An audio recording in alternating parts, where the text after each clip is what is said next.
Brigade Palpitaire, 1 BHK, 2 BHK, 3 BHK flats available. Burigere Cross, Bengaluru. Please contact this number. అదే గుర్తింపు. And నాకు మీ విషయంలో అసలు నాకు అర్థమే కాంది గౌతమ్ నంద సినిమా రిజల్ట్ సార్. అద్భుతమైన సినిమా అసలు. గోపీచంద్ గారి విశ్వరూపం. అవును చాలా అసలు ఆ క్లైమాక్స్ లో నెగిటివ్ రోల్ అయితే అసలు మొత్తం థియేటర్ మొత్తం ఒక్కసారిగా ఊగిపోయింది. నేను శ్రీరాములు థియేటర్ లో చూస్తున్నాను సినిమా. ఒక రకమైన సునామీ అనమాట. అలాంటి యాక్టింగ్ సినిమా అంతా చాలా బాగుంటది. బట్ ఎందుకో గౌతమ్ నందాకి రావాల్సినంత కమర్షియల్ రిజల్ట్ రాలేదు. అవునండి, మేము కూడా చాలా ఎక్స్పెక్ట్ చేశాండి.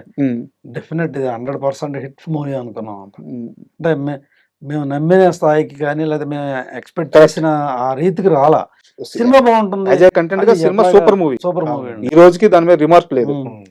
డైరెక్టర్ గారు కూడా హీరోకి కథ చెప్పినప్పుడు అండి 2-3 కథలు అనుకున్నాం. ఈ కథ తీసుకెళ్ళిన వెంటనే ఇమీడియట్ గా ఓకే అన్నారండి. ఈ స్క్రిప్ట్ లో నో కరెక్షన్, ఇమీడియట్ గా మీరు ప్రొడక్షన్ ప్లాన్ చేయండి, షూటింగ్ వెళ్ళిపోదాం అన్నారు. అట్లాగా అసలు ఏ కరెక్షన్ చెప్పలేదండి ఆయన. జనరల్ గా ఆయన స్క్రిప్ట్ లో చాలా కరెక్షన్లు చెప్తారంటారు. ఈ స్క్రిప్ట్ లో అసలు ఏ కరెక్షన్ చెప్పలేదు. అంత బాగా నచ్చింది వారికి కానీ మాకు కానీ. అవును, మంచి సినిమా వద్దాం అనుకున్నామండి. అంటే మంచి సినిమానే, ఇప్పటికీ మంచి సినిమానే. కరెక్ట్. కాకపోతే రావాల్సినంత రాలా ఆదరణ. అండ్ ఇందాక మీరు మాట్లాడుతూ పవన్ కళ్యాణ్ గారితో సినిమా చేయాలని వెళ్ళాము, ఆయన కూడా ఓకే అన్నారు. బట్ ఎందుకు ఆ మూవీ ఆన్ బోర్డ్ అవ్వలేదు? అంటే మరి ఇప్పుడు ఇంకా ఆయన కొద్దిగా పాలిటిక్స్ లో బిజీ అయిపోయారు కదండి. అదే ముందు ఆయనే పిలుస్తారండి, చేస్తారు. ఖచ్చితంగా ఉందా? ప్లాన్ ఉందా? ప్లాన్ వారు కూడా చేస్తానని చెప్పారండి మాకు ఖచ్చితంగా. సో నెక్స్ట్ దిగితే పవన్ కళ్యాణ్ గారి సినిమాతో దిగే ఛాన్స్ ఉంది అయితే. అంతేనా? ఉంటాయి సినిమాలు వస్తాయండి. అయ్యో, పవన్ కళ్యాణ్ ఫ్యాన్స్ కి పిచ్చెక్కిచ్చే న్యూస్ వచ్చేసింది అయితే. అండ్ ఎలాగో గౌతమ్ నంద గురించి టాపిక్ వచ్చింది sir. Next month 19th cinema release కాబోతుంది. రిలీజ్ సినిమాలకి ఇప్పుడు ఎంత క్రేజ్ వస్తుందో, ఆడియన్స్ ఎలా రిసీవ్ చేసుకుంటున్నారో మనం చూస్తా ఉన్నాం. సో గౌతమ్ నంద రిలీజ్ మీద ఎలా వర్క్ చేస్తున్నారు? ఫ్యాన్స్ కి ఎలాంటి ఒక ట్రీట్ ఇవ్వబోతున్నారు మీరు? గౌతమ్ నంద డెఫినెట్ గా బాగా చూస్తారండి సినిమా. దాంట్లో ఏంటంటే చాలా చక్కగా మంచి కథ అండి అది. మంచి కథ, చాలా ఫ్యాషన్ గా ఉంటుంది. గోపీచంద్ గారు కూడా అందులో చాలా స్టైలిష్ గా కనపడతారు, లుక్ కానీ అది కానీ. సినిమా కూడా చాలా రిచ్ గా ఉంటుంది. సినిమా ఎక్కడ చూసిన ప్రతి ఫ్రేమ్ రిచ్ గా ఉంటుంది.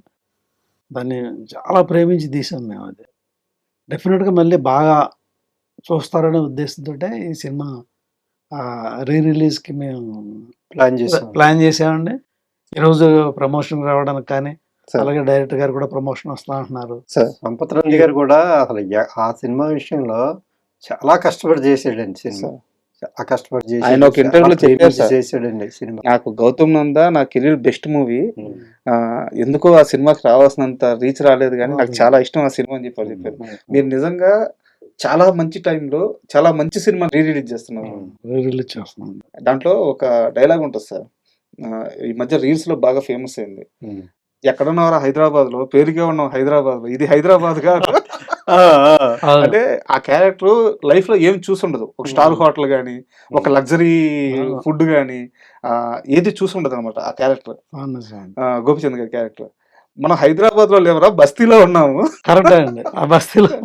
దాన్ని చాలా మంది మిడిల్ క్లాస్ పీపుల్ రిలేట్ చేసుకొని ఆ రీల్ ని తెగ వైరల్ చేశారు. సో జనాలకి ఇప్పటికీ నచ్చే సినిమా అది. మంచి నిర్ణయం తీసుకున్నాను. మంచి డైలాగ్ కూడా రాశాడు సంపత్ నంది గారు. దేనికైనా సెకండ్ హ్యాండ్ ఉంటుంది, ప్రతిదానికి సెకండ్ హ్యాండ్ ఉంటుంది. కానీ సెకండ్ హ్యాండ్ లేనిది ఒకటి, అదే డబ్బు. డబ్బుకి సెకండ్ హ్యాండ్ లేదురా, పాత నోడైనా కొత్త నోడైనా దాని విలువ ఒకటే. సో అన్నింటికి సెకండ్ హ్యాండ్ ఉంది కానీ డబ్బుకి సెకండ్ హ్యాండ్ లేదని లాస్ట్ లో ఆయన అలా చేతులు రెండు చాపి ధనం మూలం ఇదం జగత్ థియేటర్ అసలు అదిరిపోయింది ఆ డైలాగ్. నాకు గుర్తు సార్ ఆ సినిమా.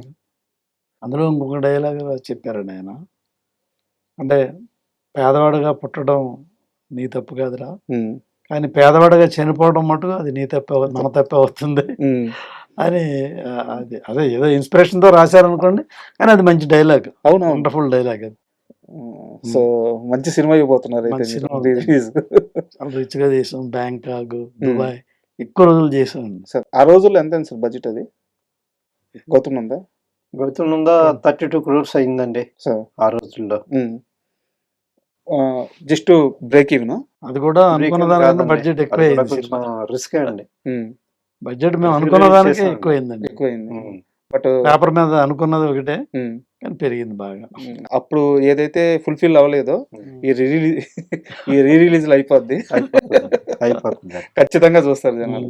మేము గౌతమానంద రీ రిలీజ్ చేస్తున్నాం కదా, సార్ ఒక ఆర్కే ఎంటర్టైన్మెంట్స్ అని పెట్టి పొన్నూరు ఉపేంద్ర, కళ్యాణ్ అనే ఇద్దరు వ్యక్తులు, వాళ్ళు కూడా సినిమాతో యంగ్స్టర్స్ బాగా, వాళ్ళు కూడా ఫ్యాషనేట్గా వచ్చి సినిమా రిలీజ్ చేస్తామని వాళ్ళు ముందుకు వచ్చారన్నమాట. సార్ ముందుకు వచ్చి మా కోఆపరేషన్ తోటి వాళ్ళు ఈ సినిమా రిలీజ్ చేస్తున్నారు. ఓకే. సో ఎందుకంటే త్వరలో రేపు 19వ రిలీజ్ కాబోతుంది కనుక దాని గురించి ఆ బ్యానర్ గురించి, ఆ పొన్నూరు ఉపేంద్ర, ఆ కళ్యాణ్ అనే వ్యక్తి గురించి మరొకసారి మీకు గుర్తు చేస్తానని చెప్తున్నాను ప్రేక్షకులకి. అండ్ ఇంకో సినిమా గురించి మాట్లాడాలి సార్, మీది రిపబ్లిక్ మూవీ. ఉమ్. నాకు రిపబ్లిక్ సినిమా చూసినంతసేపు సినిమా నచ్చింది. ఉమ్. బట్ సినిమా చూస్తున్నప్పుడే నాకు అర్థమైంది ఈ సినిమా ఆడదని. ఉమ్. ఎందుకంటే సోషల్ టెక్స్ట్ బుక్ ఉన్నట్టుంటుంది సినిమా. ఉమ్. చాలా గొప్ప రైటింగ్, అవునండి. చాలా గొప్ప విజన్, బట్ జనాలకు అర్థం కాదు. ఉమ్. సో ఆ సినిమా రైటింగ్ అప్పుడు కానీ తీస్తున్నప్పుడు కానీ ఏ రోజన్నా మీరు డైరెక్టర్ గారితో మాట్లాడడం కానీ హెవీ సబ్జెక్ట్ చెప్తున్నామా అని అడగడం కానీ ఎప్పుడన్నా రీచెక్ చేసుకున్నారా? యాక్చువల్గా అది క్లైమాక్స్, ఆ విధమైన క్లైమాక్స్ వద్దని మేము ముందే చెప్పామండి. హీరో చనిపోతే అసలు బాగుండదు, కమర్షియల్ హీరో, ఒక మెగా ఫ్యామిలీ నుంచి వచ్చిన హీరో, కమర్షియల్ హీరో, ఆయన రిజిస్ట్రేషన్ అలా ఉంది, అలా రిజిస్టర్ అయ్యారు ఆయన. ఆ హీరోకి మనం డెత్ చూపిస్తే బాగుండదు అని యాజ్ ఇట్ ఈస్గా నిర్మోహమాటంగా చెప్పామండి. అయితే ఆయన ఏం చెప్పారంటే ఆయనకి నచ్చింది అది. అంటే అప్పటి వరకు మనం కమర్షియల్ ఫార్మాట్లో చేస్తున్నాం కదా, ఇది కొత్తగా ఉంది అని నమ్మారు ఆయన. ఎవరు హీరో గారు కూడా, హీరో గారు నమ్మారు. నాకు నచ్చింది కథలో ఆ పాయింట్ అది, మీరు చూడండి డెఫినెట్గా మంచి సినిమా అవుతుందని చెప్పేసి ఆ క్లైమాక్స్ విషయంలో మేము చెప్పాము, డౌట్ చెప్పాం, ఖచ్చితంగా చెప్పాము. బట్ మరోవైపు దేవకట్ట గారు, ఆయన గొప్ప రైటర్. సో వారి విజన్ ని ఒక టైంలో నమ్మాల్సి వస్తుంది, తప్పదు ఏమో అని చెప్పేసి. రైట్ అండి. మాకు కూడా డైరెక్టర్ విధంగా చాలా బాగా చేశారండి సినిమా. ఇచ్చిన బడ్జెట్లో ఒక్క పైసా కూడా ఎక్కువ కాకుండా అనుకున్న బడ్జెట్లో అనుకున్న రోజుల్లో చక్కగా ప్లాన్ చేశారు. అంతకుముందు కూడా ఆయనకి రిమార్క్ ఉండేది, ఆయన కూడా తొందరగా సినిమా చేయరు, ఎక్కువ బడ్జెట్ చేస్తారని. మా సినిమా విషయంలో, రిపబ్లిక్ విషయంలో పక్కా ప్లాన్గా చేశారు, పక్కా బడ్జెట్లో చేశారు. అంటే దేవకట్ట గారు ఇంతకు ముందు దేవకట్ట గారు డైరెక్టర్ గా వేరు, ఇప్పుడు వేరండి. ఆయన ఏంటంటే పేపర్ మీద పెట్టిన బడ్జెట్ ₹1 కూడా పెరగడానికి వీలు లేదు. ఏం బడ్జెట్ అనుకున్నామో ఆ బడ్జెట్ లోనే తీయాలి. బడ్జెట్ పెరిగిపోయింది అనే మాటలు నాకు వినిపించకూడదు. సినిమా మంచి రిజల్ట్ రావాలి, ప్రొడ్యూసర్ హ్యాపీగా ఉండాలి అనే కాన్సెప్ట్ లో ఉండి చేస్తున్నాడండి ఆయన. మొన్న వెబ్ సిరీస్ కూడా అసలు అదరగొట్టారు.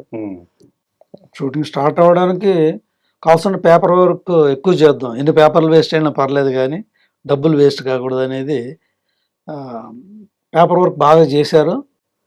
సినిమా పనిచేస్తున్న ప్రతి టెక్నీషియన్కి కథ చెప్పారండి ఆయన. ప్రతి టెక్నీషియన్కి కథ తెలియాలి, సెట్లో కన్ఫ్యూజ్ ఉండకూడదు అనేది ప్రతి టెక్నీషియన్కి కూర్చోబెట్టి 4-5 సార్లు కథ అర్థమయ్యేలా అందరికీ చెప్పారండి. ప్రతి టెక్నీషియన్ కథ చెప్పారు.